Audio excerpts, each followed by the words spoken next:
Midtown special meeting will come to order at this time. The hour is 4:03.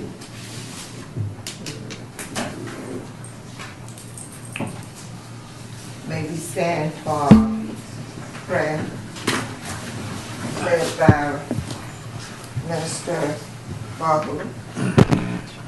Let us pray. Dear God, we come to say thank you. You said in all things give thanks, so we give you thanks today. We ask you to bless this meeting at this particular time. Give us wisdom, knowledge, understanding, and direction. Bless our community. Bless our community leaders. Bless all our residents, dear God. And Father God, the decisions that you allow us to make, let us make it so it would enhance the lifestyle for our community members and be a blessing to our community. And God, we thank you now for wisdom, knowledge, and understanding. In your precious name, amen. Amen. Amen. I pledge allegiance to the flag of the United States of America and to the republic for which it stands, one nation, under God, indivisible, with liberty and justice for all. Amen. We will now have the roll call. Mr. Barber, Present. Mr. McGee, Here. Ms. Cato, Ms. Ford. Here. Ms. Hurd, Here. Mr. Williams, Here. Dr. Jamison. Here. Chairman Toler.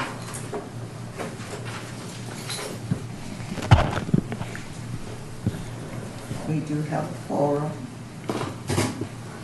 This is a special meeting of the Midtown Board this afternoon with action item, zoning map amendment development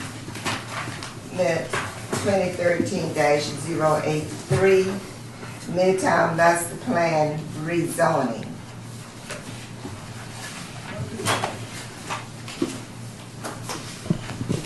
What I'm going to do, I have some additional information to hand out that might be helpful. This first collection are the use tables that correspond, proposed use tables that correspond with the zoning districts. And then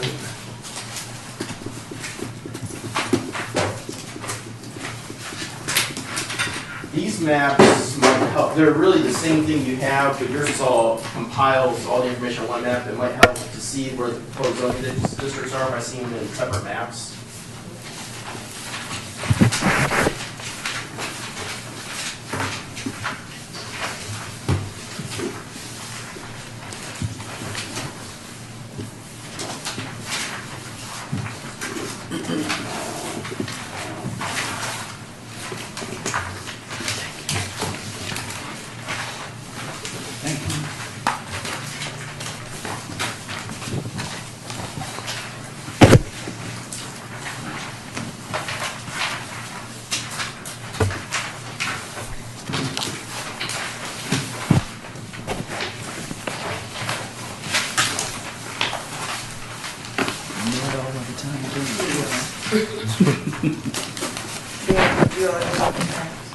I've got it.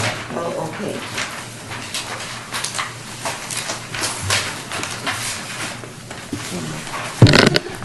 Okay, as a brief overview, what we're doing here, this is basically our second step in implementing the master plan. The first step after the adoption of the master plan as part of the redevelopment plan was to incorporate the master plan in terms of the future land uses into the city's comprehensive plan, and that's what you dealt with at your last two regular meetings. That's going to the planning board this Thursday. The next step is to deal with actually adopting the zoning districts. The zoning districts establish the permitted uses. This goes into all the details. I think at your last meeting you were wanting to delve. Because I think you're trying to keep stuff together. Keep them all in. Okay. Just a moment. Do you have all of yours now? I know. It should be 5. Yeah, it should be 5 maps are labeled RDM2, RDM3, RDM4, RDM5 and RDM6. Okay. May I have this one? Okay, no.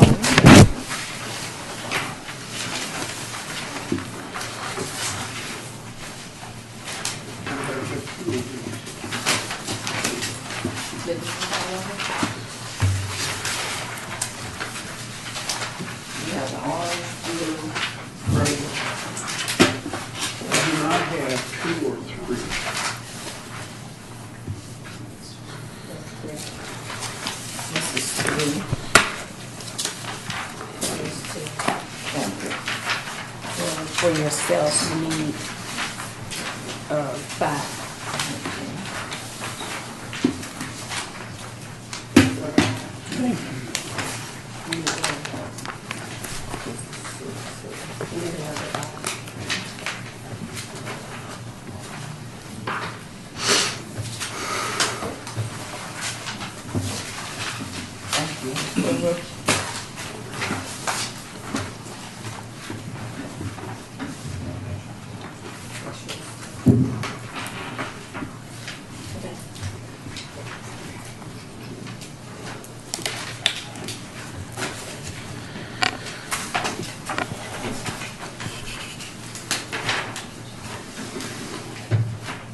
Would you like us to continue, Ms. Hurd? Are you ready? I'm ready. Let's start. Okay. Does, do these 5 maps not individually what's on here? Well, that's the land use map. It should correspond to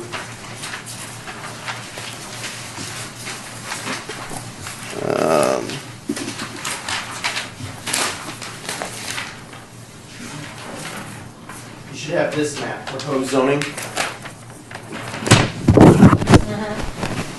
That was the one that was attached to your original report Yes. that we got in the mail.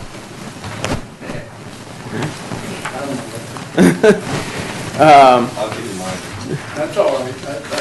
Individually, I have them all. Yeah, yes. And I think, I'm hoping by the individual maps, it helps kind of, I don't know, it's hard to read all these when they're all put together in one map. So yes, that, together all of those 5 maps make up the proposed zoning district changes. So as I was saying, where we are, the next step is to start to implement the zoning districts, which the zoning districts provide all the specific development standards, permitted uses that are allowed, and these all should conform to the details of the master plan. What we have done, we're going to do the rezoning in a 2-step process. We are right now moving forward. What we have in front of you are the zoning districts, or the areas to be rezoned, conform or are consistent with the existing future land use in the area. The thinking is when the city goes to adopt the new land development code, this zoning changes will merge up with them, with the city adopting the new land development code, and the city will adopt the new land development code at the same time it's dealing with, at the same time it will adopt these zoning map amendments for Midtown. Based on our tentative schedule with the adoption of the new land development code, we don't expect that the land use changes that you reviewed the last couple meetings will be adopted yet by the city. So what we'll do as a following step after that, at some point, probably early next year, we'll follow up and rezone the rest of the land after the comprehensive plan changes that you reviewed recently are all adopted. They've been reviewed by the state. So we're kind of doing this rezoning in a 2-step process. So with that said, what are proposed in the new land development code are 6 zoning districts that are, make sure I get that right, 6 zoning districts that are consistent with the master plan. The first one And this follows the pattern that we already have established for the downtown redevelopment area and for the Main Street redevelopment area, which is there are zone districts there are specific redevelopment zone districts, even our current zoning code, and that's going to carry forward into the new zoning, the new land development code. So for the Midtown, the districts will be called RDM. So you'll see they all say RDM, which is for Redevelopment Midtown. The first one is called, and you have it in your packet, is RDM1. This is the most intense zoning district. It's meant to be consistent with the Midtown Center mixed use that's proposed in the master plan that's along ISB, those really the intense town center adjacent to Bethune-Cookman University, where there's the intense mixed-use projects. If you recall from the future land use designation, we had proposed a medium mixed-use land use category, which would conform with this and be consistent with this zoning district.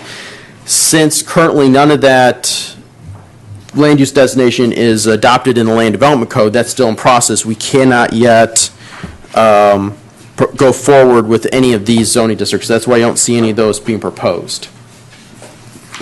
So we'll have to wait until the new land use changes get adopted as part of the comprehensive plan. And is that just for the RDM1? Right, the RDM1. And we don't have a map of that. No, because we can't do that right now, but I just want to let you know that's kind of what the status of that one. So the next zoning district is RDM2.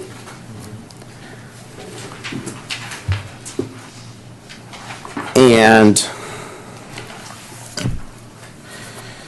this RDM2 is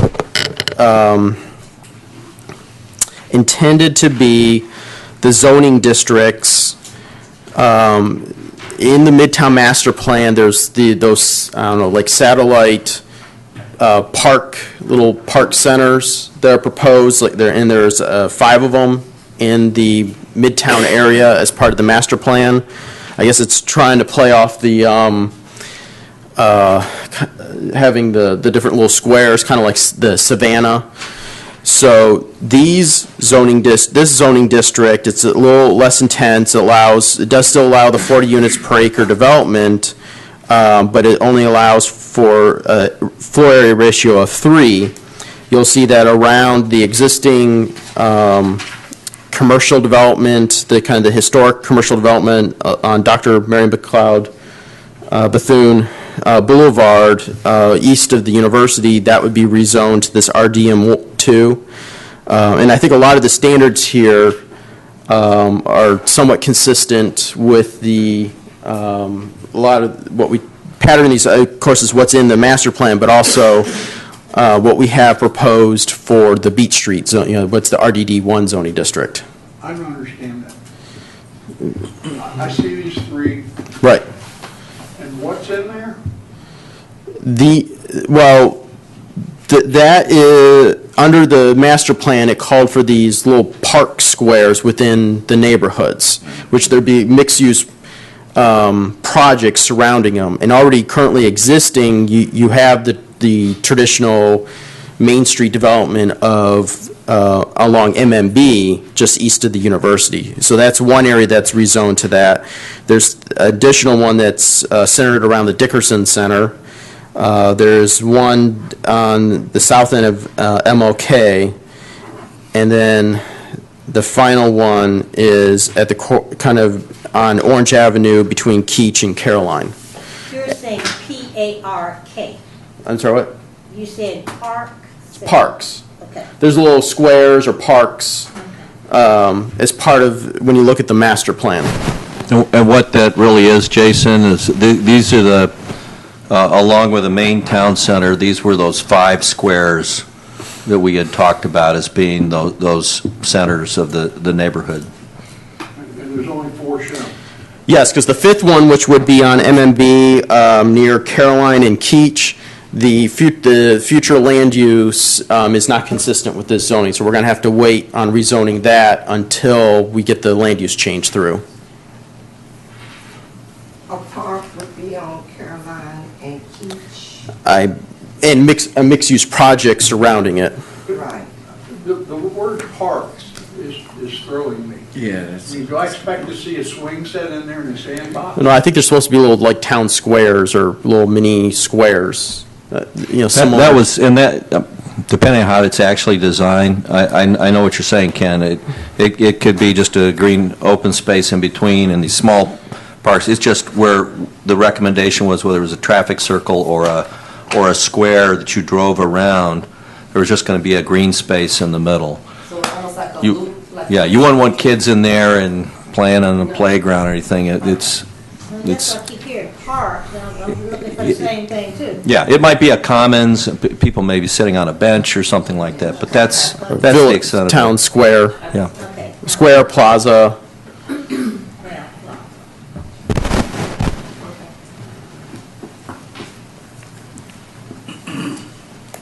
So if you look at the development standards, it allows for single-family residential uses, mixed-use and non-residential and multifamily.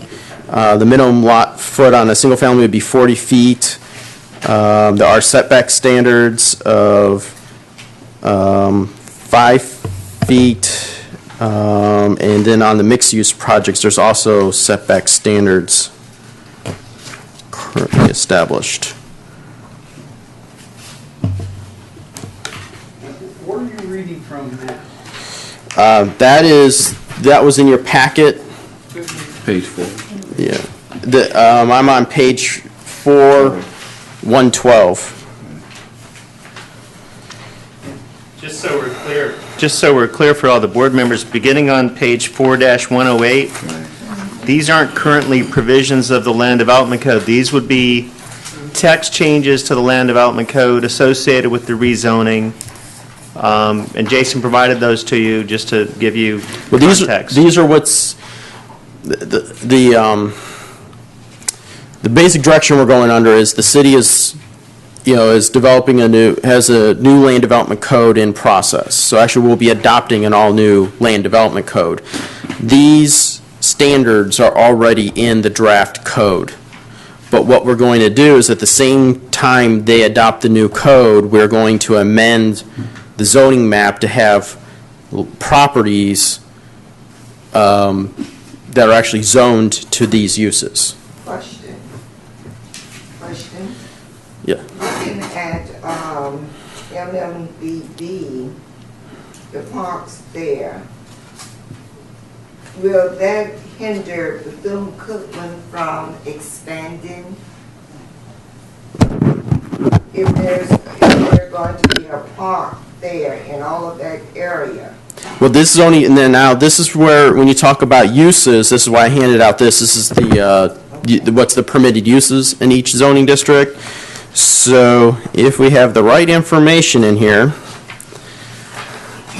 this is always a test, because we tell the drafters stuff and it doesn't always come back the way we tell them.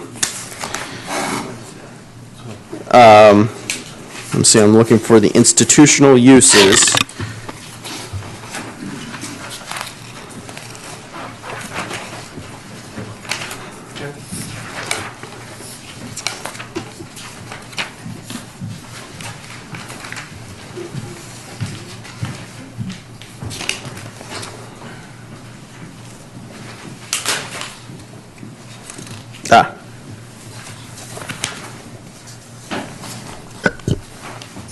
If you look at page 5-31 of this is what I handed out today, and we're in the RDM2 zoning district, you'll see that educational uses are not a permitted use in this district.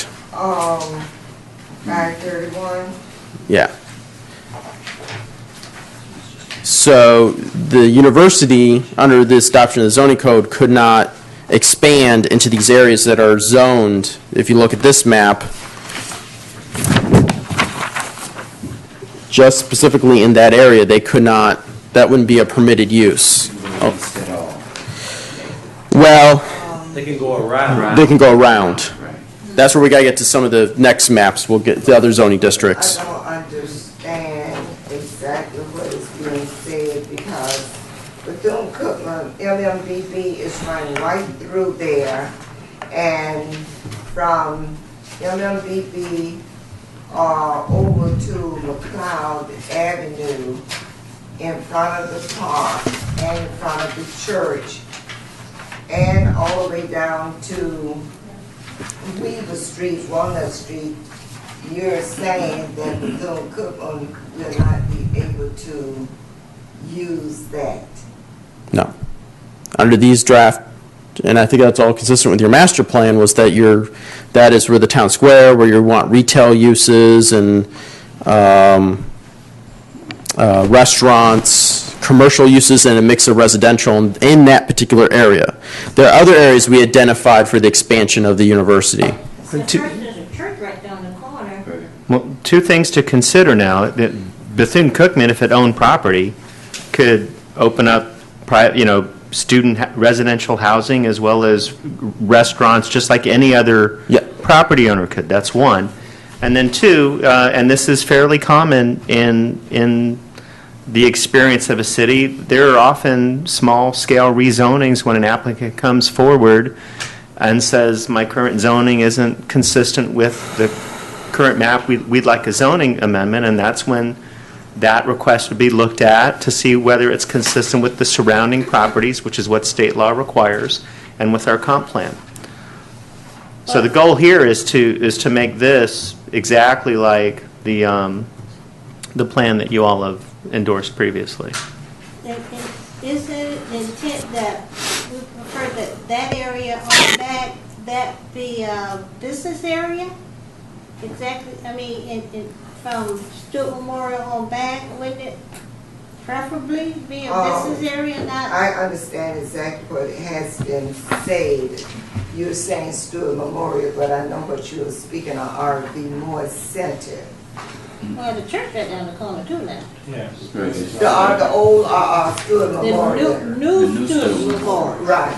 Yeah, so it makes sense that BCU would expand on the other side of the street and up and down that way. Well, at this point, they should have been here, sort of involved, because, Well, they will cause one thing because they do own the Richard B. Moore, and that is not used as a facility for, for businesses. It's an education, it's an apartment. They are housing an apartment in there currently. the Richard B. Moore Center is used educational. They have classes and offices there on the corner of, what's the name of that little street, that little alley there? Run by the Barrettes. But right now, they currently have social sciences department is in the Richard B. Moore. Until their building is rebuilt. Because it's the social sciences building that they're tearing down. Exactly. To rebuild. I see. That's on the main campus.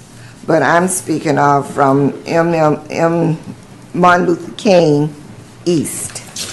Right, I think That's where I'm speaking of. And that's going to be a conflict somewhere. I don't think so.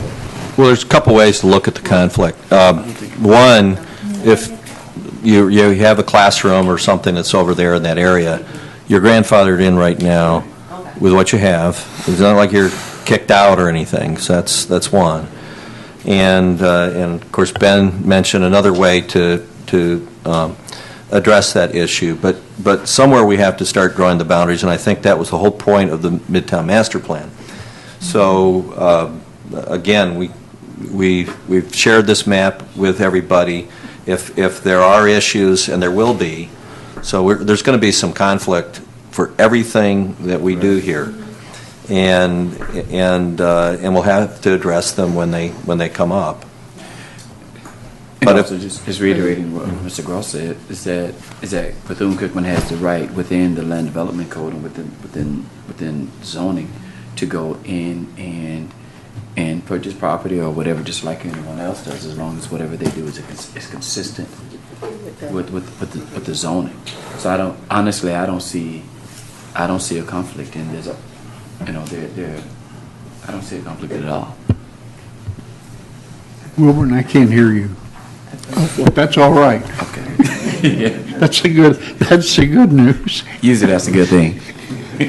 But if the use is for small businesses to come in that area, we might bring some added value Right. to the college in the long run, where students are able to assess things a lot easier without having to find or go outside of the community to purchase their needs for it. That's what would be really good, to really was commercialized for the students to get a walk done. I mentioned that because I know they're, had a board meeting, trustee meeting, and they're in the process of purchasing quite a bit from the college to the railroad. That's why I mentioned it. I think also, I think that the two could feed each other, and I think it's a fantastic idea that square be exactly where it is because of the attraction that the attention that the college draws, and to be right next to this square, I think is perfect. And also, you have the historical aspect of the college, and you want folks to come and be able to enjoy the beauty of it. And so you definitely need to preserve some of it.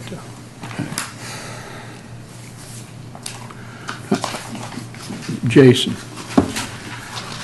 I'm still not getting this, and I apologize. All of these uses under the use type column, Which one are you looking at?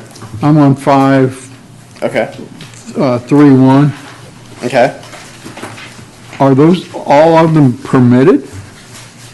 Except the ones, Wherever they say P. oh. So, okay. So P means, and there's a little key up at the top. If you look at the very top of the page, directly underneath the horizontal underline, where it says Table 5.2.8.3, just below that, it lists what each letter stands for. P is permitted by right. I got that part, Yeah, man. okay, all right, yeah. I just didn't look. Sure, sure. And then there's S would be a special use permit, which would require a permit. It would have to go through a process to eventually, only city commission could approve it. Is that similar to a non-conforming use? No, well, it's a process we currently have in our current code, which is, it's certain uses where you probably want, where the use, if done right, could be compatible with the district, but you want additional hearings when somebody's proposing it, and it's something you want to make sure has a public review instead of just an administrative review. So, I mean, this is a good time now to kind of go through that list. If there's a use where you could see it being okay, compatible or consistent with the zoning district. But if somebody was to come in and request it, we just want to make sure there's an additional level of review. That's where you put it in as a special use review.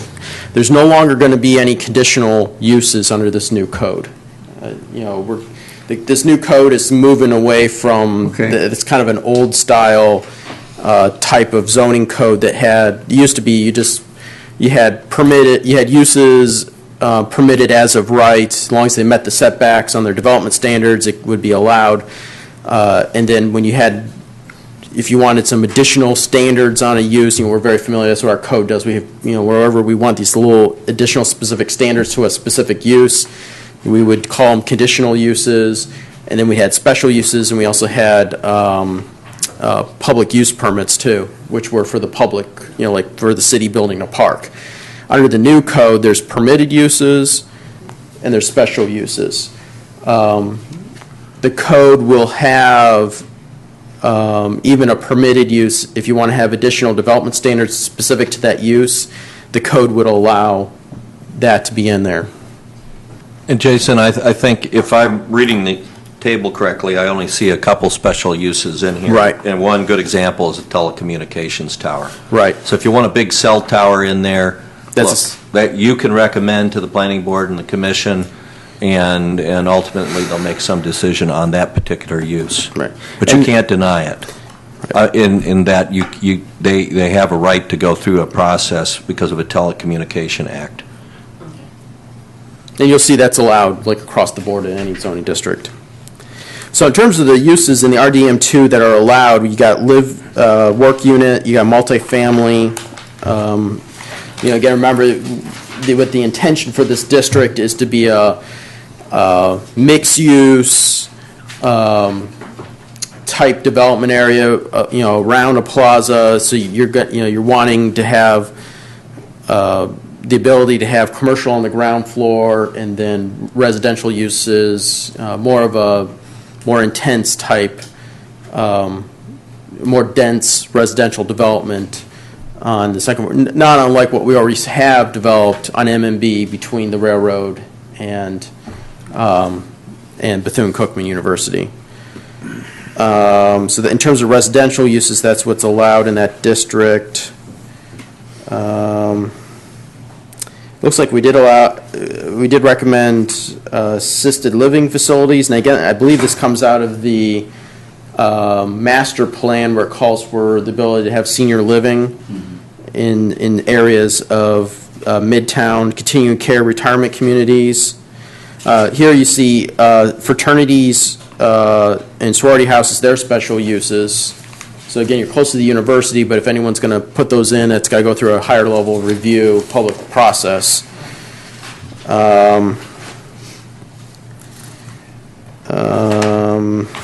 Skip over. And then the key thing I think to look at in terms of when you get to page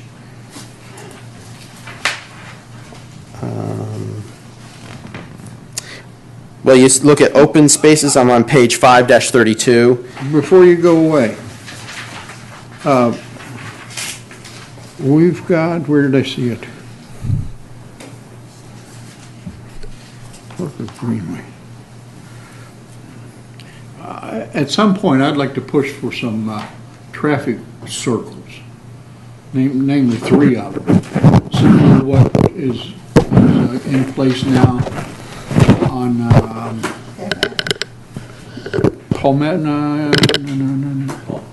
On Palmetto and Live Oak, is that it? That's right. Yeah.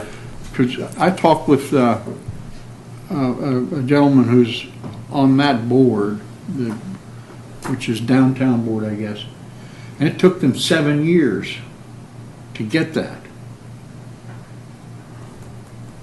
And I think it would be very beneficial in locations such as the one up at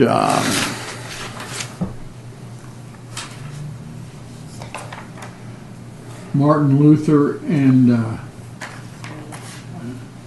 MMB, because at one time we had a proposal by I've forgotten the name of that group. They wanted to disconnect MMB, so you couldn't drive all the way through there. You had to go clear around the university, and there's some good reasoning behind that. But I think a traffic circle would be a decent compromise. And I think another ideal location would be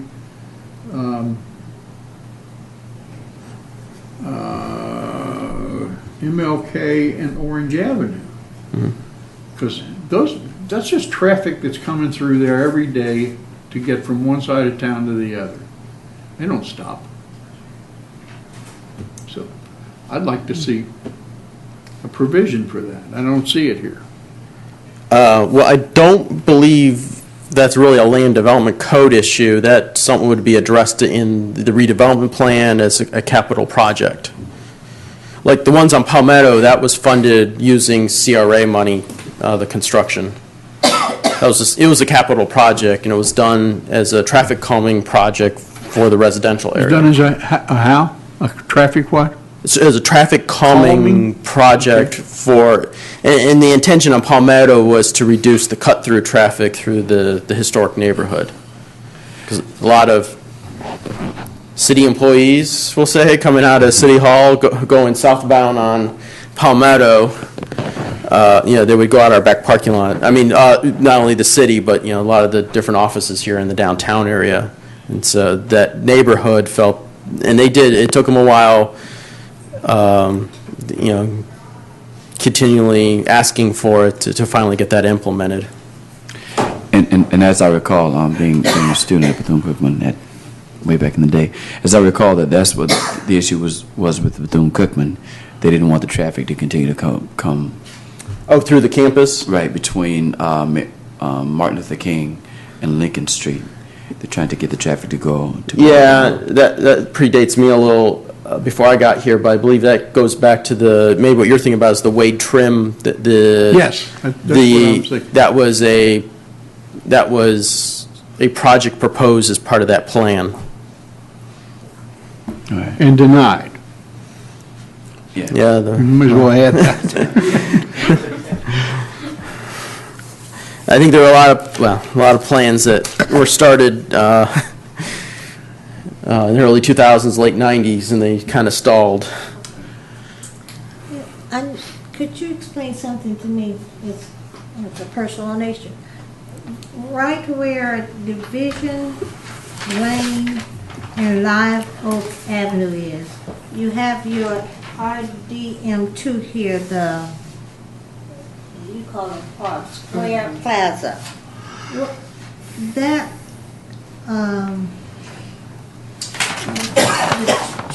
one is gray, one is orange. What does that mean?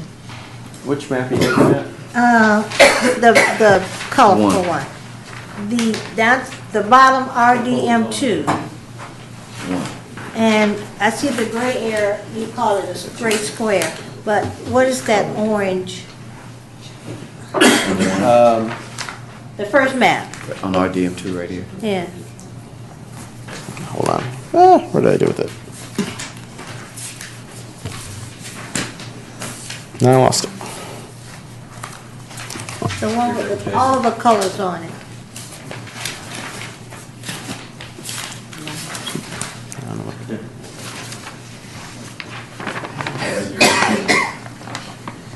The orange is an existing zoning district called RP, Residential Professional, and the reason the orange cannot be rezoned, those properties cannot be rezoned at this time is because what we are planning to rezone it to doesn't conform with the existing underlying future land use. Okay, I'm confused. So we will rezone those properties after the comp plan proposal is adopted by the city commission. Rezone it to what? Let's see.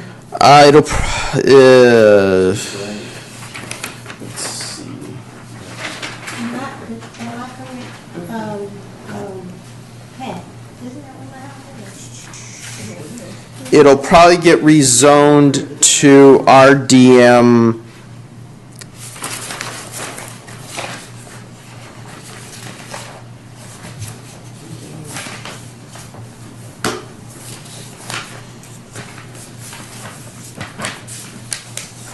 I believe it'll get rezoned to RDM 5.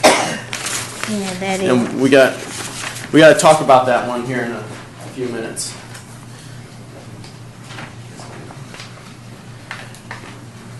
Okay, I'll wait.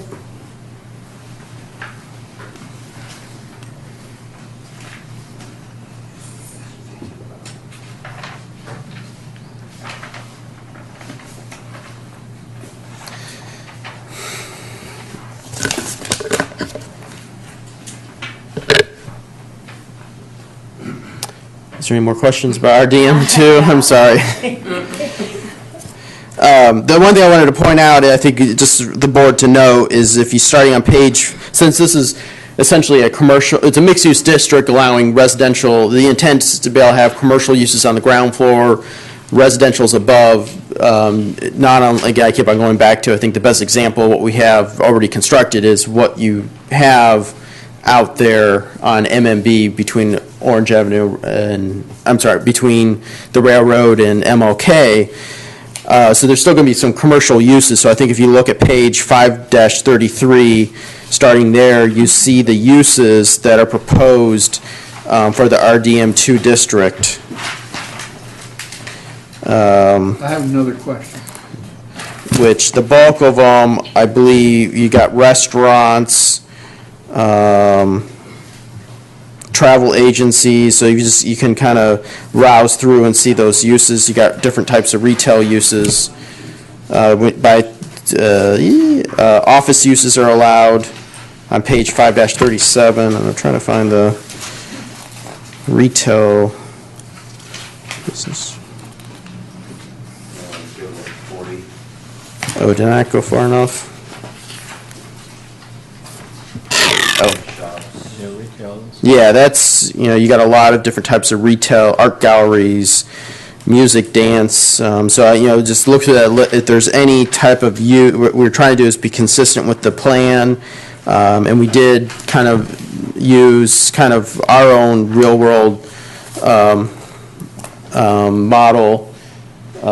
I think a good example of what we already have in the city is the RDD1 zoning district in downtown, which is along Beach Street. A lot of the same type of permitted uses that are in that zoning district is what we allowed in the RDM2 zoning district. So if there's any concerns, this is a good time to kind of look at those uses and suggest any changes. And when you say this time, there's time before having this come up to the planning board? The Clarion LDC rewrite, which this is a part of. Right. So we've got time between now and right to make any amendments, but right. This is a really good time though. Yeah. To get ahead of it, but I think what I also want to make sure everyone knows is that this is a time to be able to take back this table that you can look at and offer up comments to Charles as well if you catch these, catch your breath after today, and if there's any questions you have about what's in these tables, those are the kind of comments that we could carry forward, and if nothing else, bring it back again through the process, because you'll have a chance if you want to attend the planning board meeting, and I don't know how, quickly this process will go through before it gets to the commission, and but you'll have opportunities in there, both as a board and as individuals, to kind of address this. And if you give it to staff, and you have comments that are specific or questions that we can answer, we'd like to do that sooner versus later in the process. I don't think you want to go through this table and try to just snap your finger and say, I know what we need to do in each of these districts. Right, I have a question to this RDM too. As far as businesses, pawn shops, check cashing places, things, gambling facilities, there should be none allowed, or are they allowed? you'll see in the list, Okay. the prohibited use list is intended, this is a good time to double check. Right, that's what I was looking at, yeah, because there's a pawn Is shop. intended to be, you'll see where certain uses are just prohibited across the board in redevelopment areas, and we did that. Okay. Now, with Clarion, the firm that's been drafting this code, what they'll tell you is that where you see a blank space, that means the use is not allowed, therefore it's prohibited. Okay, and what's that? But we went we expressly prohibited, to make it really clear, these okay. uses aren't allowed in this area. Okay, that's Kind of carrying forward what we have right now in Article 12, Section 2, where we have the prohibited use list. This is kind of how we're carrying that provision through. But check, let me see. Help me to understand a little bit. What does expressly prohibited mean? Definitely not? Well, yeah. Well, one way, I would say, where it really plays in is we have a planned development district called Planned Redevelopment. It's currently in our current code, and one of the criteria is that, when people come in with proposing to do a planned redevelopment, it's very flexible zoning, they got to submit all the specific plans to the redevelopment board, to the planning board, and ultimately city commission for their approval. But the understanding is, even though we allow the flexibility, you got to go through that public process to make the change, they cannot use the planned redevelopment to permit any use that otherwise is prohibited in those areas. And that provision is going to carry forward in the new code. So basically what I'm saying, and I know you're kind of getting pieces of the draft code, Right. but where this is still very critical is with that planned redevelopment provision. That's another provision of the code, is to ensure that if anyone attempts to make that, use that tool, they can't use it to allow a use that's seen as inconsistent with our redevelopment plans. But interesting, I looked at pawn shops. And I'm also looking at liquor stores and so forth. And I'm just thinking about the crime in certain areas and overall perception of this community in the Midtown. And we're trying to make a wonderful place to be. And certain things, if you put it in there, tends to or may draw or seems to be a big draw for crime and so forth. So I see that, especially in the RDM2 area. right, and I see like pawn shops. It is not expressly prohibited in Midtown, so this would be a good time if that's what the desire of the board. That's on page 5-40, Actually, that's what I meant, yeah. and let me see. Let me look at some of the other uses that you brought up. Package stores. They're not expressly prohibited either. And the other thing is, we have a lot of pawn shops already. I mean, that's up and down streets and so forth. And I understand everybody has to live and make a living, but we certainly want to be able to have it in a certain area. I think, if I understand, that's the desire of the city.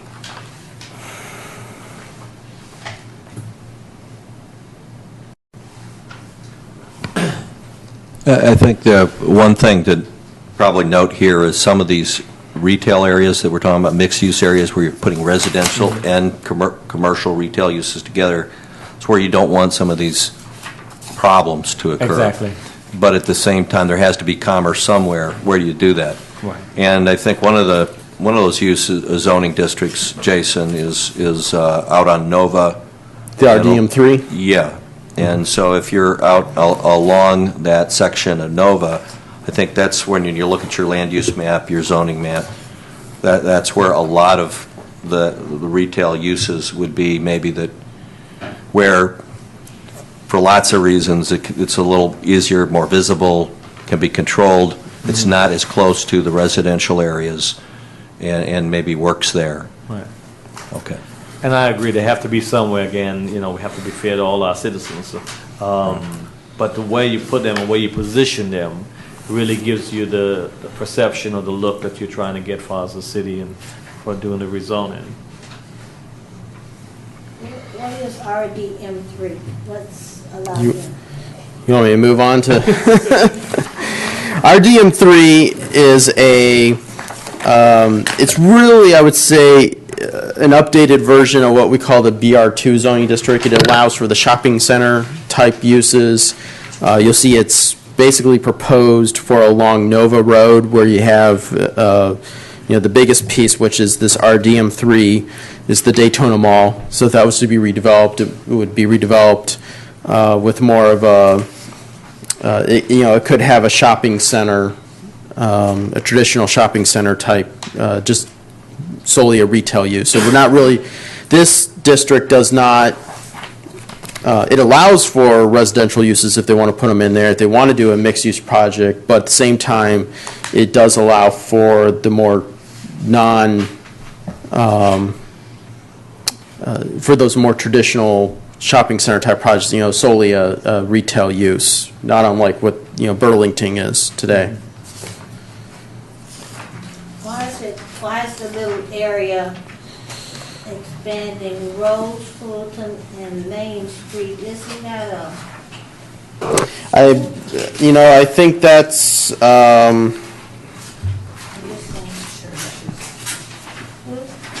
That should actually be the RDM 5. That should be a different zoning. That little section. Yeah, along George Ingram, yes. Yeah, okay. RDM, D, M,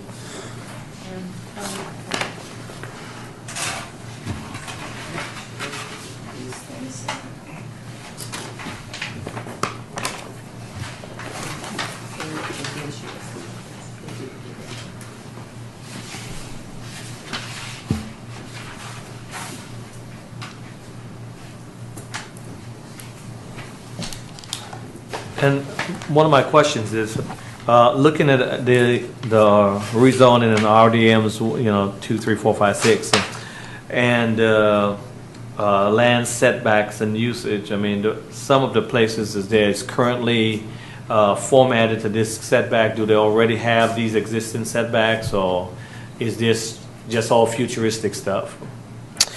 The setback requirements that generally come out of the proposals It's from the all pretty much uniform, Well, no, it's from the Midtown Master Plan. right? That's what we used as the recommendation, but I think this is a good time when you start seeing it, take the theoretical and start applying it to the actual location. Right. All of a sudden, are you making a lot of structures in these areas non-conforming? A lot of this area that we're proposing to be RDM3 was previously zoned BR2, and our business districts do not have setback requirements. That's, yeah. Now, that might, it might be good to have some setbacks, so I don't, I just think it makes it look nicer, and again, perception. Yeah. A lot of it, because if it's too cluttered and too cumbersome and so forth, it just really, really defeats the whole purpose of redeveloping something. If you redevelop it and it looks worse than what you begin with, then what's the purpose of it? So you need to make sure that we're able to have these setbacks or these future-wise.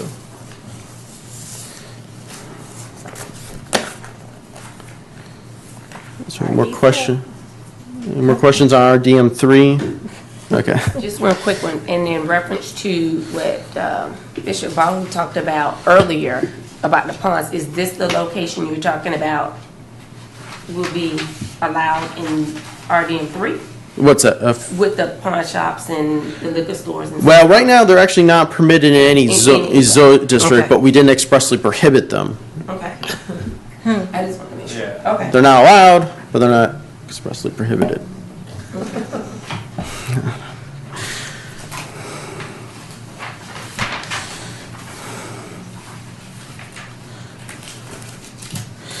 The next zoning district is RDM4. This is really intended to be the zoning, this is the zoning district that will implement the areas of the master plan that are set aside to allow for the institutional uses. Most Set aside for what? institutional uses in the Midtown area. Most key would be the Bethune-Cookman University.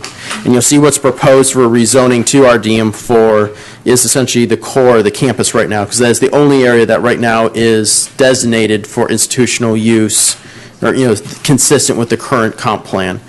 When the comp plan revisions are adopted early next year, then we'll go in and rezone the rest of the area that the master plan calls for the growth of the institutional uses. I still question the thing, have we been in touch with Bethune-Cookman so that they would be directly involved in this? I believe there's been conversations regarding the master plan with Bethune-Cookman University. Yes. I really want to know, and how much have they been involved with this? They were involved in the entire process of creating the Midtown Master Plan, the public input. We held, of course, one of our workshops over there. Yes, we know. Have they received any of these maps or anything currently? No, they're not receiving any of these maps. They're aware that we hold the public meetings but we're not sending them or going out of our way and sending them the material that you're receiving.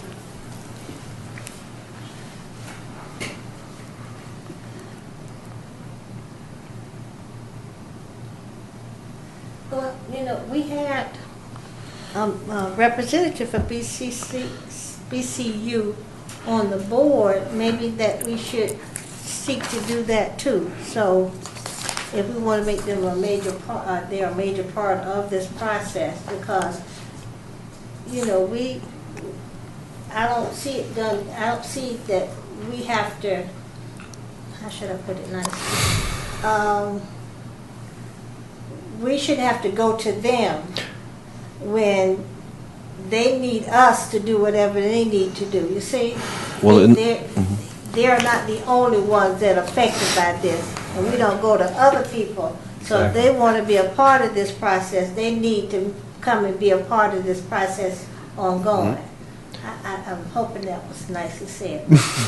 Miss Hurd? Well, I can understand what is being said and done, but it's just that with them there, and I know personally that they are expanding, and they just have to go through the process of coming before the planning board commissioner and everyone else in order to do something.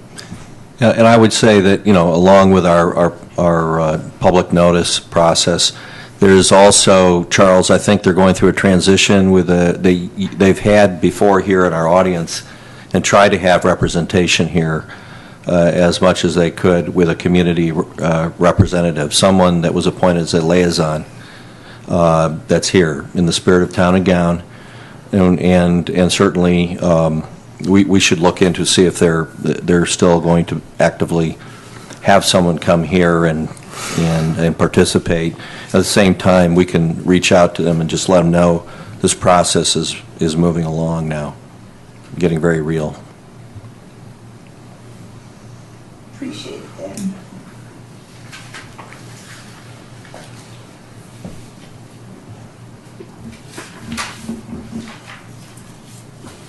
As I look at RDM 4, the food equipment has property on the south side of Right. Speedway. And- Why isn't it shown?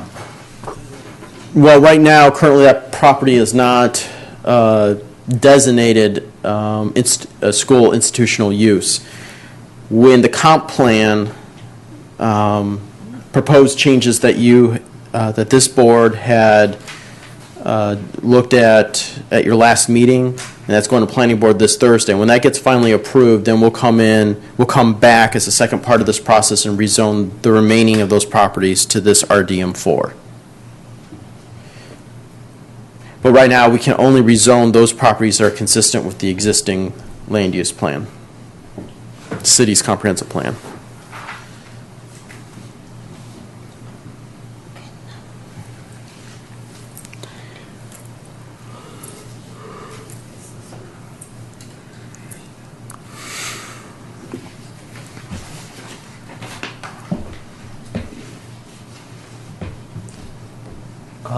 Quick question here. In relation to the education facilities in this zone, the maximum height of their building could only be, 4.5 stories high? I mean, they can't build higher than that without, is that correct? Am I looking at the correct height structure for educational building? Am I? What was the question again? I was asking about the height of the building. How many stories can they build up to within this educational land use? So. Yeah, right now it's 4.5. Yeah, you're reading. Okay, I just want to make sure I was reading that correct. Yeah. Okay.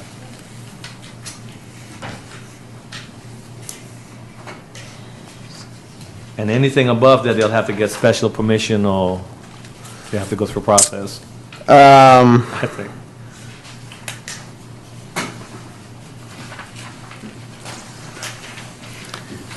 I believe under the new code, there are some flexibility requirements they are drafting into this code.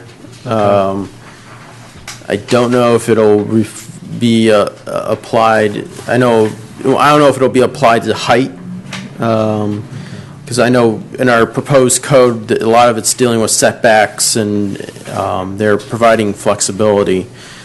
Beyond that, if somebody wanted to go beyond what are the dimensional standards. You're asking for a waiver, you essentially then got to go to a PD process. Okay. Because I know that there's standards here, I'm just trying to think about the new buildings, I have not been in all the buildings before, so I don't know. Well, and you said currently, so I'm taking that in the new revisions, there are going to be some changes to these dimensional standards. Well, right now, what's in here proposed is, it was all pulled out of the, there were some very specific recommendations in terms of some of these areas within Midtown in the Midtown Master Plan, so that's what's the basis of these recommendations. It's, from what FAMU had proposed in their plan. But this is a good time, I guess always to take a relook at it as you're doing regulations, and if we need to address, it's 4.5 stories, is that consistent with what they're doing right now? The form-based zoning, how does that play into this? We're really, form-based zoning is, form-based zoning really is a zoning code that only deals with the dimensional standards of the buildings. And you don't generally get into all the details of the permitted uses. I mean, the classic example of a form-based zoning is Houston, where they don't have a traditional zoning district. Their zoning code. We are not really adopting a form-based, although we are incorporating some concepts of a form-based code. Sometimes you'll hear Clarion, the firm that's drafting this, saying that we're doing a hybrid.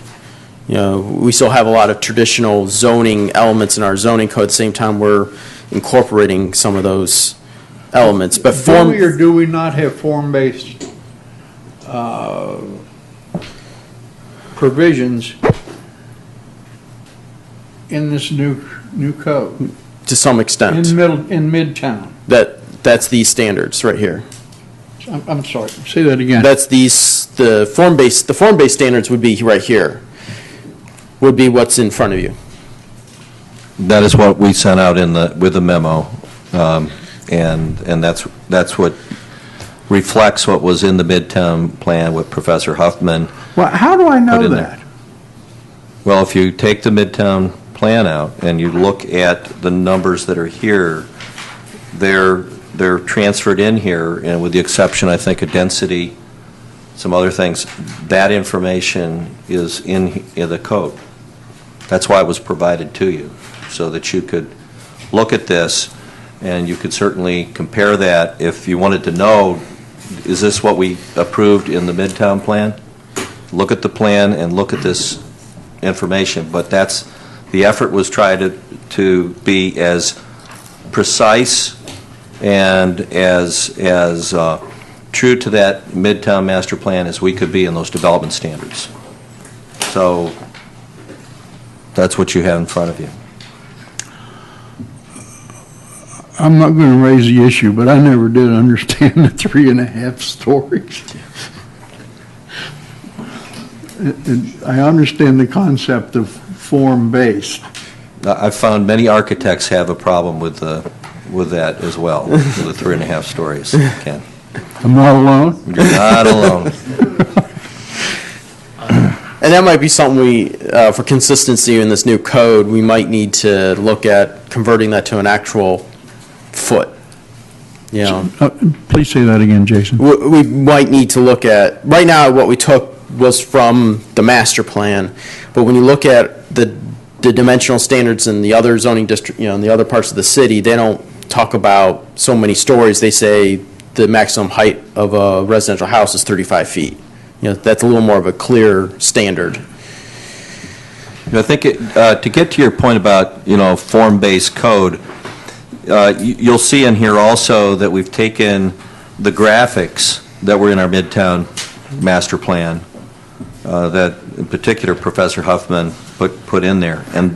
And so it is a guide, it's a standard for people to design by.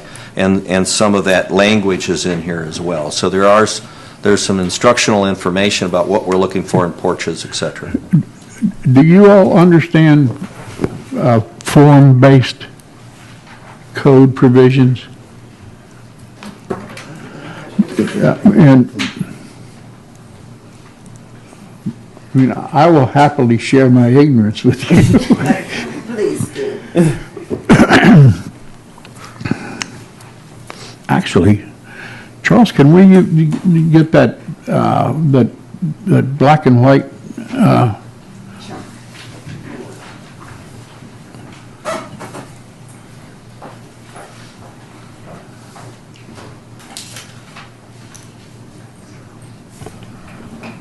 While we are waiting, I would like to acknowledge Commissioner Henry back there.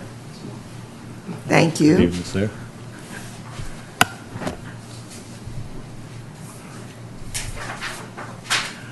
That's a little hard to see, but You make, here, just pass that along, Pat. oh, yes. When last time we were together and discussing this stuff, and I believe Martin raised the issue about all of this orange crosshatched uses on this map that we saw last time. And that's, and it's not as clear as I'd liked it to be, but that's a two-story project with retail or business on the bottom and the provision for somebody to live above it. And one of the things that I particularly like about it is the width of the sidewalk. And we need to discuss that someday, how we can get that. But that's, the form there is limited to this mixed use of 2 floors. And then there's another slide there, or whatever you call them, image there, that's in color. And that is also mixed use. And the form here changes the entire scale of whatever the street front is. So we started out, we collectively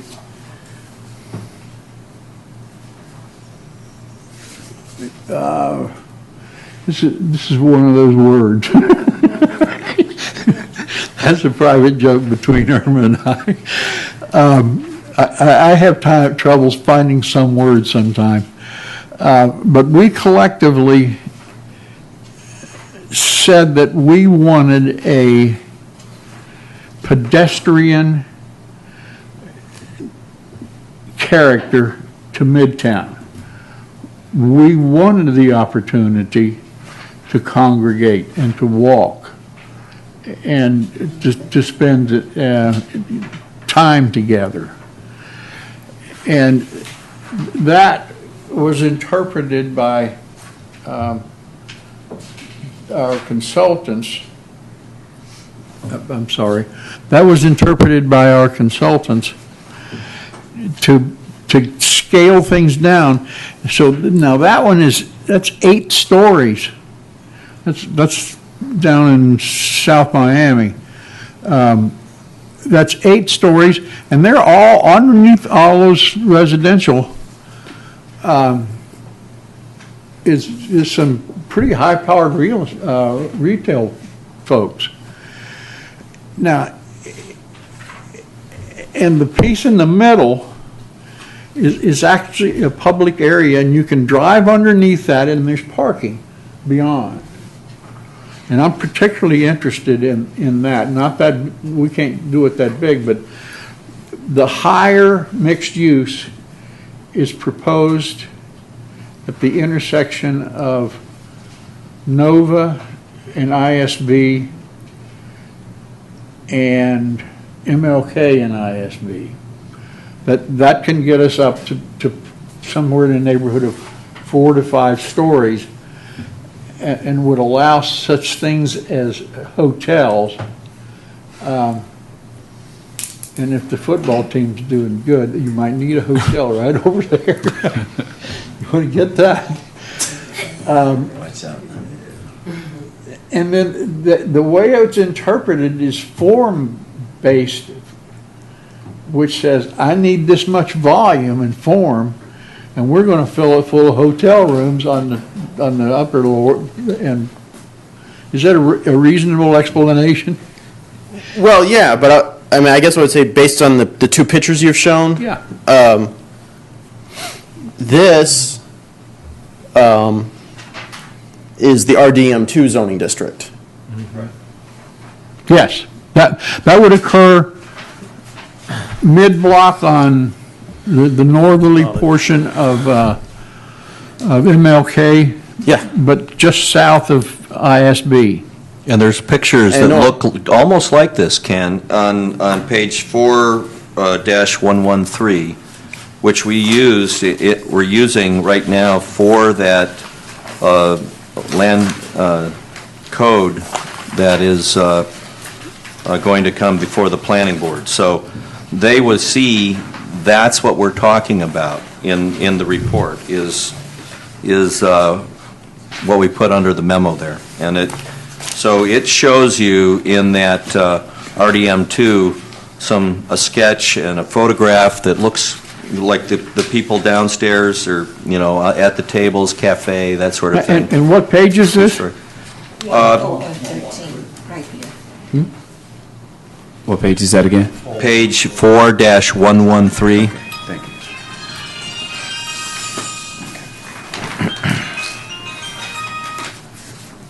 And then just before that, if you flip back towards the front a couple pages, you'll find what you were showing on the second slide, Ken, which is the higher intensity, the mixed use at MLK and ISB, where you have 5 or 6 stories with the hopefully great retail going on that first floor. You said in the RDM1 zoning district. Right? RDM1, yes. Yeah, that's what I was going to say. This is the more intense town center, and because we don't have the comp plan changes approved yet, which would allow up to an FAR of 6 in that medium intensity zoning, medium intensity land use. That's why we can't really right now in this first step rezone those properties intended to be this area to that RDM1 zoning district. Once the comp plan changes are approved, then we'll come back and rezone everything to that. But I think we're on the same page. I Yeah. mean, I think that's what we're talking about, just like you're showing it here, Ken, is what we're hoping to achieve with the new code regulations. It's just that the rezoning part of it will have to catch up for some of these areas. If I were to go to Keach, and there's a property on the north side of ISB, and on the west side of Keach,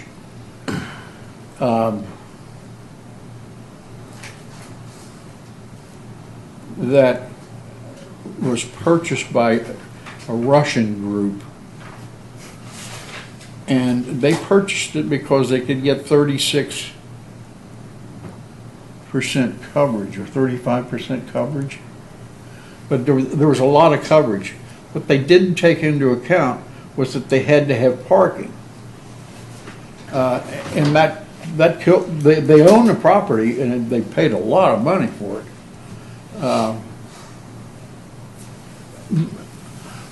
But they can't get that kind of square footage on the property if they have parking. And my interest, one of the interests in showing that is if you built a bridge right across Keach and you could pull in off of ISB, and that's that second floor. This is a whole lot better picture. Pass that along. We could get parking on those residential lots behind and try to get some of the streetscape back that we show in there. There's a lot of things that happen there. Well, and the thing I would point out, there's the form base having the pictures, but at some point you got to put kind of the regulations in it too. When you look at the RDM1 zoning district, I think this is what will help achieve this look. As you see, we are requiring, even though this is on MMB, where it used to be, it was either zone BR1 or even BR2 in the past. And, I think we talked about before, that zoning district didn't have setback standards. Now there is a front yard setback of 10 feet, which then, And the this is idea where, is, Jason? I'm sorry, what? Where is it? This would be like on MMB. This is the RDM1 zoning district. This is on page 4-108. By doing that essentially 10-foot in the front, it's not like they're going to have a grass strip in front of their building, but you would probably, they would have a sidewalk in front, a plaza, but it'd be privately owned.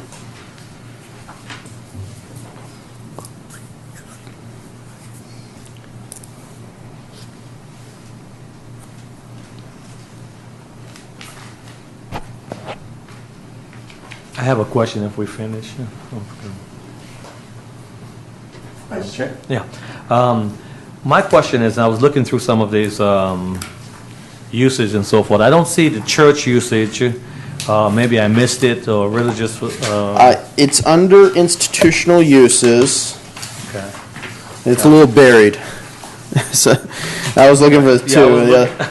Oh, it's on page 5-33. 33. They're calling it, again, this is kind of the new, this is out of some of the direction of some of the Supreme Court cases that have occurred. You don't call them churches, you call them place of worship. Place of worship, right? And you'll see that's the, Okay, I got it. and in Midtown, they'd be permitted in the RDM5 and just in the RDM5 zoning district. Okay, so what happens to them if they're already in the RDM 1, 2, 3, 4, and 6?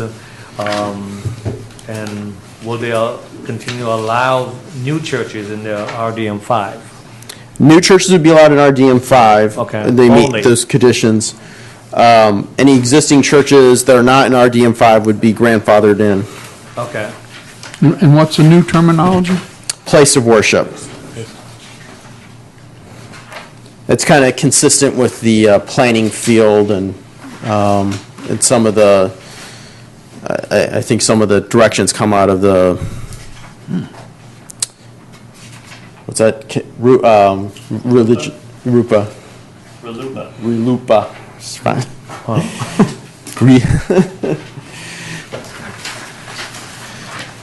And now moving forward, that would be the only place that they're permitted. Right.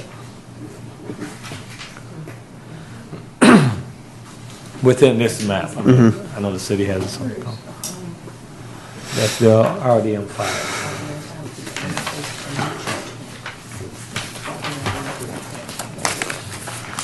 That is in Midtown, In Midtown. Midtown. not in the city. Oh, no, they're in this, I'd have to get the proposed code out, but a lot of the code carries forward provisions. I think they made some revisions regarding the ability for churches in residential districts. And I assume when we were looking at this, we pretty much incorporated what was already there. If that's okay, because I'm just looking at the location of some of them. I must have missed it, but RDM5 is what category?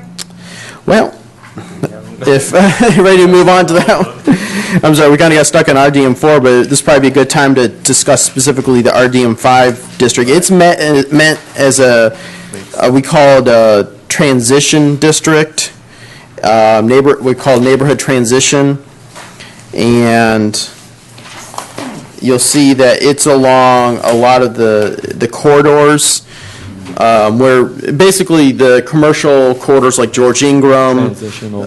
Orange Avenue, where you don't necessarily have the single-family uses, but at the same time, it's not where the master plan is calling out for those small town centers. So in those areas on MLK, Orange Avenue, and George Ingram, that would be, they're commercial corridors, but you're not going to have that concentration of mixed uses that the plan's calling for. And so we created, this is RDM 5, called the Neighborhood Transition District, and it's consistent with what's in the master plan. I'm not understanding the transition word, transitioning. Well, you're transitioning from the more intense commercial uses to the residential uses. Okay, Because the next district, if you look at it, is RDM 6, these are all the single-family residential districts. Right. So you want to create standards in the RDM 5 that account for, they're adjacent to those more heavily traveled roads where you're not necessarily, people are going to want to have a single-family residential home, but at the same time, you want to reduce kind of that long strip commercial look, to some extent what our current code has been encouraging. So what this allows for is what we call transitional uses between those commercial uses and the more less dense single-family residential uses. And you would have development standards that make sure that there are buffers between the commercial use in this zoning district and those single-family residential uses. And looking at the principal table here, was that just a typo where it's the RDM 5 and RDM 5, was it supposed to be RDM 5? Yeah, that should be RDM 6? 6, which is a Okay. single-family. Something's going to have to be, Okay. that's a Yeah, I didn't typo. see it. Okay. I'm reading.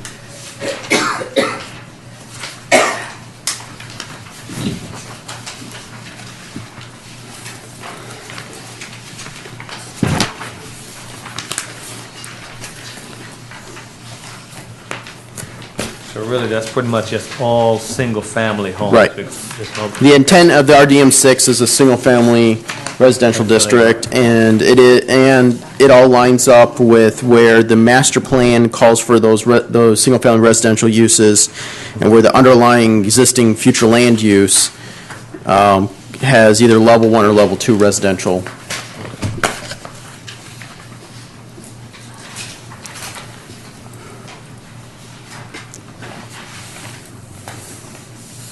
Now, PS is what? Code. I see there's a P, of course I know what the P is, but I'm looking, oh, PS, allowed where the public, okay. It's a Gotcha. public use permit, I believe. All right. Yeah.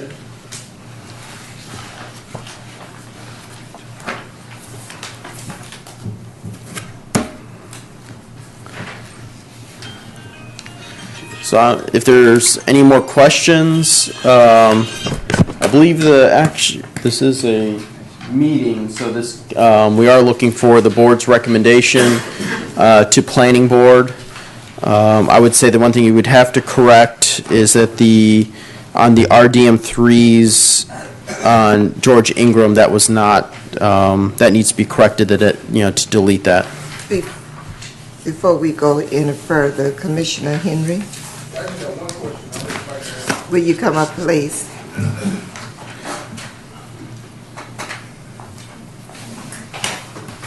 How y'all doing today? Fine, thank you.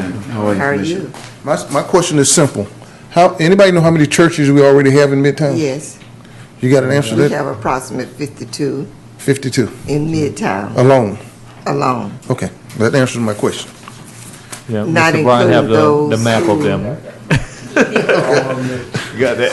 and not including those who still open undercover. Storefront, okay, thank you. Unless some more open last week, that's possible. Thank you. I've got, Yes. just, I wouldn't call it necessarily a question, just a concern. With the expected increase in traffic flow through between now and 2025, my question is will Orange Avenue as it exists now, after the reconstruction, will it support that traffic flow?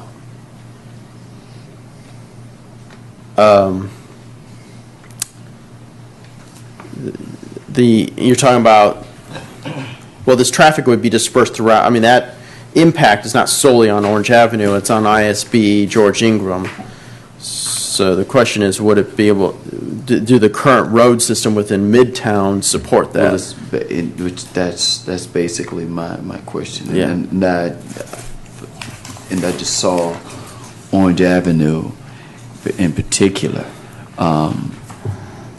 ISB is basically what it is, and it's actually meant to handle a significant amount of traffic flow.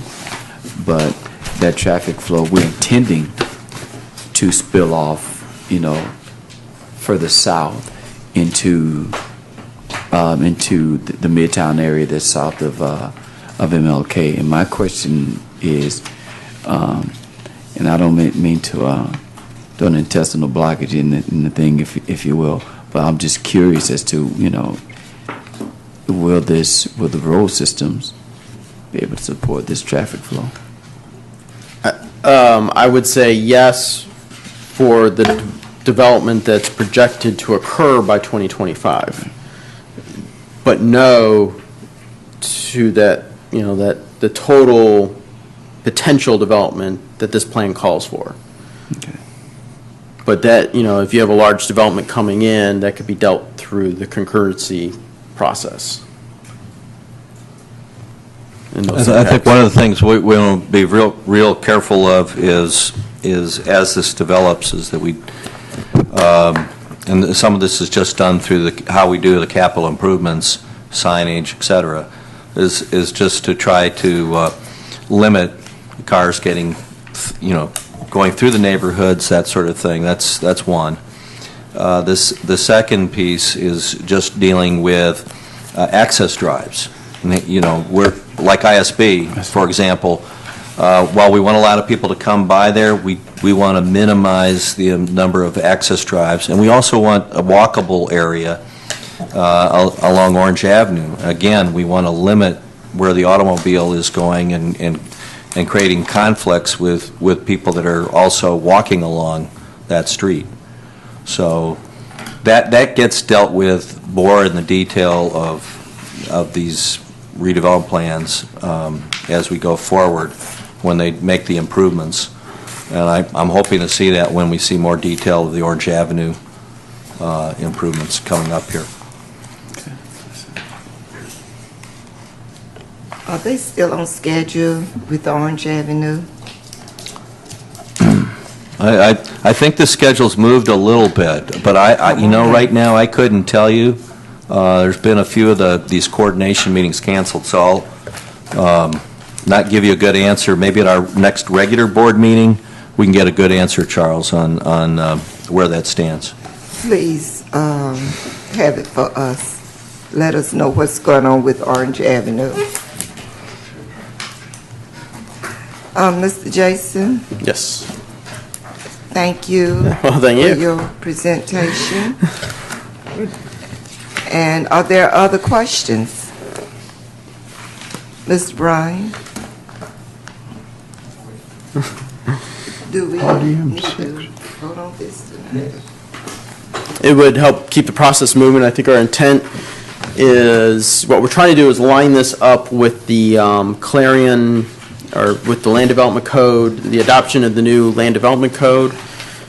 So once the Planning Board is ready to consider the new Land Development Code, we will also put this on their, I think right now what they're just aware of, what they're talking about, the Planning Board will have a special meeting to consider the new Land Development Code, talk about it in depth, and then we will, the very next regular meeting after they have that special meeting, this would be on the Planning Board's agenda. I have a question. So if we vote this evening, how will that affect the principal use table if we have questions or concerns that we address to Mr. Bryant? How will that play a role? I think we still have, I think what Reed was saying earlier, we have opportunities to make, right now all you're doing is you're making a motion on the properties, on the map amendment. The actual text, that is all going to be considered as part of the Land Development Code rewrite. So if you have any of those issues and you want to forward them to Charles, we can get those revisions put into the draft when it goes to Planning Board. I think better said is you will get the input from everyone that wants to give input. We can't guarantee it'll get inserted in there. That's how the process works.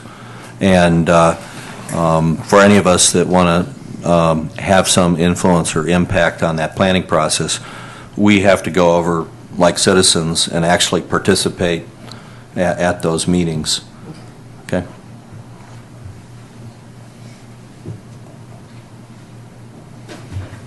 Well, I guess it's time for you all to vote. I still have a little question before we do vote, and I brought this up before, Mr. Bryan. I still cannot visualize Midtown as it is on this paper now. What I'm saying is from MLK, or should I say from Shady Place and School Street, that large area, what is that called? The white area here? They're not in Midtown, so why do we consider them Midtown? When we talk or when it is in the paper or anything, it always comes up Midtown.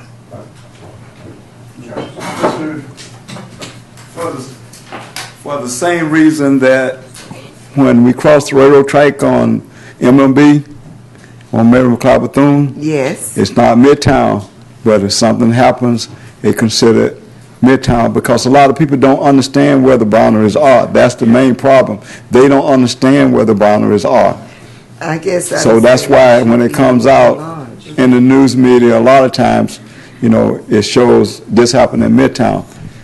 Whenever I have the opportunity to speak with the media, I show them a map so they'll understand it's not Midtown. And that's the only way we're going to be able to get people to understand is continue to enforce where the boundaries are. And that will make the difference in letting them understand where the Midtown is. And also there's what you envision, there's what you see when you think about Midtown. And the other confusing thing is the zoning. Zoning is not just one particular. It's not just one zone. Midtown is not just one zone, right. And so it's kind of confusing. And I think it's just something that we're just going to have to learn to educate people to the best of our ability and just understand that it's just one of those things that's going to be confusing for a while. Okay, we are ready to vote. Our project request. A request by the Development, is that correct? And Administrative Services Department Redevelopment Division to rezone certain parcels in the Midtown redevelopment area to be consistent with the adopted Midtown Master Plan, redevelopment plan. The Midtown redevelopment area is 598.8200 acres and is located generally in the area bounded by the FEC Railroad on the east, George W. Ingram Boulevard on the north, Nova Road on the west, and Orange Avenue on the south. The Midtown redevelopment area also extends south on Martin Luther King Boulevard to Shady Place. Are we ready to vote? Question. I'd like to deal something with these cell towers. Because all that property along the railroad is ideal, and I understand from the conversation earlier that they're not covered.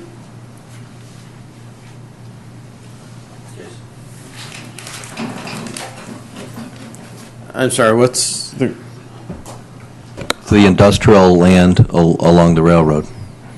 That we will deal with the rezoning after the comp changes are, we got some comp plan changes we need to proceed with.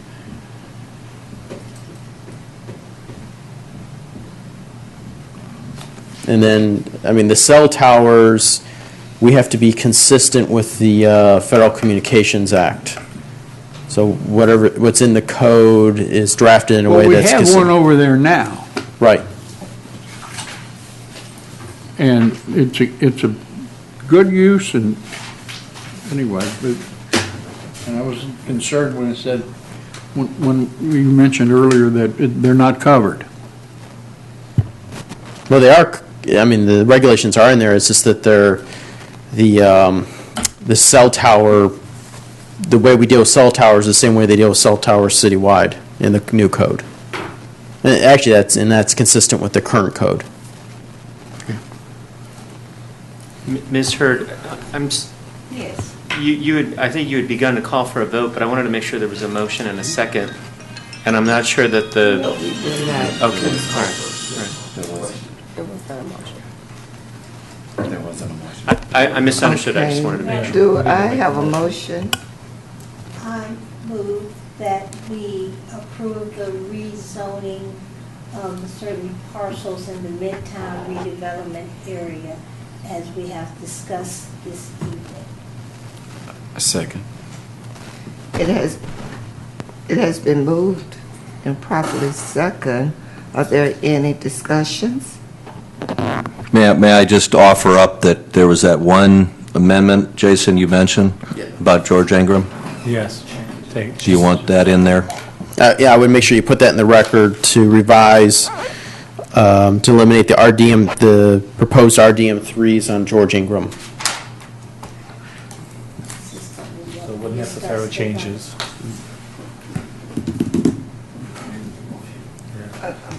Consistent with the changes that we approved tonight.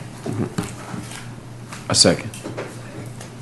It has been properly moved and second that we approve the Midtown Master Plan Comprehensive Plan amendments as presented to us tonight. Are there any more discussions? So do we vote? You want to vote individually or collectively? All those in favor of the motion, let it be known by saying aye. Aye. Oppose? Therefore, the motion has been passed 6-0 in favor of the Master Plan Comprehensive Amendment. Okay. Thank you, Mr. Jason, for your work and all others involved. Okay. Public comments, please. Do we have any public comments? Okay. Ms. Bryan, board comments or public? Board. Both, okay.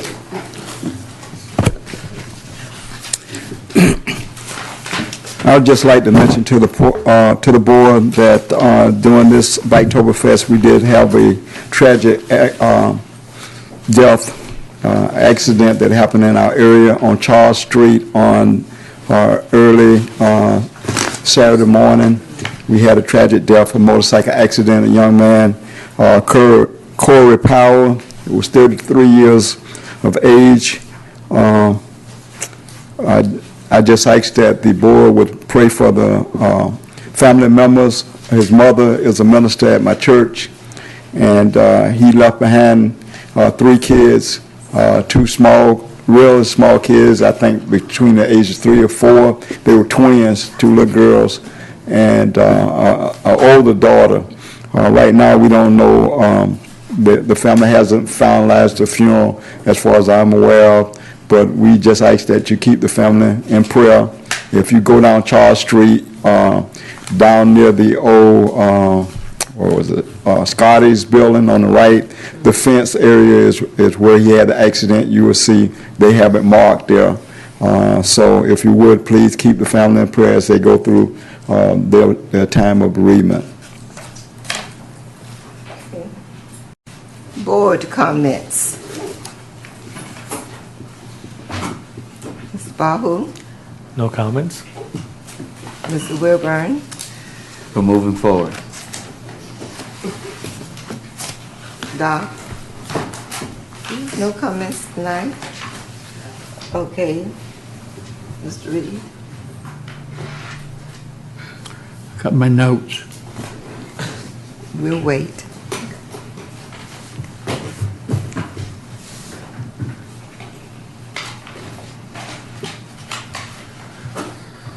At some point, we've got to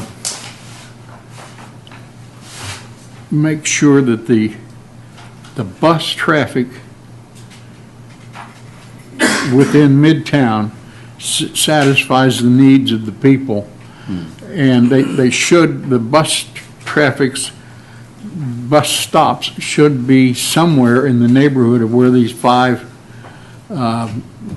many MINI retail areas are, and we need a set of plans that show the properties in and around those proposed areas. Because sooner or later, we're going to be putting ourselves in creating our own problem and not knowing what to do with it. And somebody wants an answer overnight. Did you receive that? That is important concerning bus stops. For those who do not have their own transportation, they're looking forward to public transportation.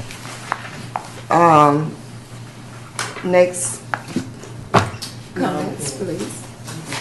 Okay. Okay. Somewhere there's a colored photograph, which I'd like to get back. Right. Mr.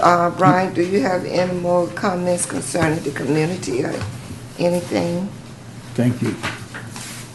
Okay, only thing I would like to say is thank you for coming out this afternoon. I suppose I had been leaving by 5:15, but I did not leave. I also like to say Bethune-Cookman is having their homecoming this weekend, and we're looking forward to a win over South Carolina State. And you know, in November, we will be traveling to Orlando for the Classic. No comments there.